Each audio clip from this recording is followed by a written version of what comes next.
सांगली सातारा स्थानिक स्वराज्य संस्था विधान परिषद निवडणूक 2026च्या पार्श्वभूमीवर सांगली महानगरपालिका व मिरज विधानसभा मतदारसंघातील स्थानिक स्वराज्य संस्था मतदारांशी संवाद साधला।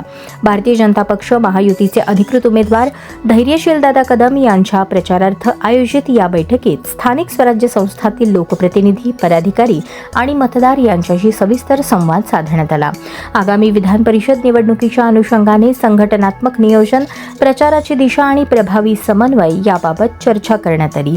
यावेळी भाजप पश्चिम महाराष्ट्र संघटन मंत्री मकरंदभाऊ देशपांडे, सांगली जिल्ह्याचे पालकमंत्री तथा राज्याचे उच्च व तंत्र शिक्षण मंत्री नामदार चंद्रकांत दादा पाटील, सार्वजनिक बांधकाम मंत्री नामदार शिवेंद्रराजे भोसले उपस्थित होते।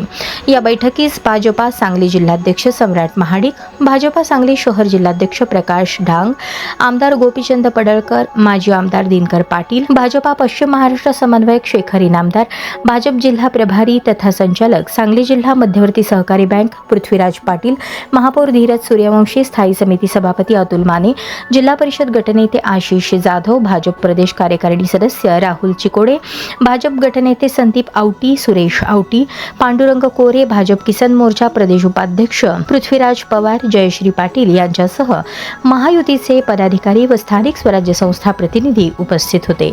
यावेळी आगामी विधान परिषद निवडणुकीच्या अनुषंगाने संघटनात्मक नियोजन, प्रचाराची दिशा तसेच स्थानिक स्वराज्य संस्था प्रतिनिधींसोबत प्रभावी समन्वय याबाबत चर्चा करण्यात आली।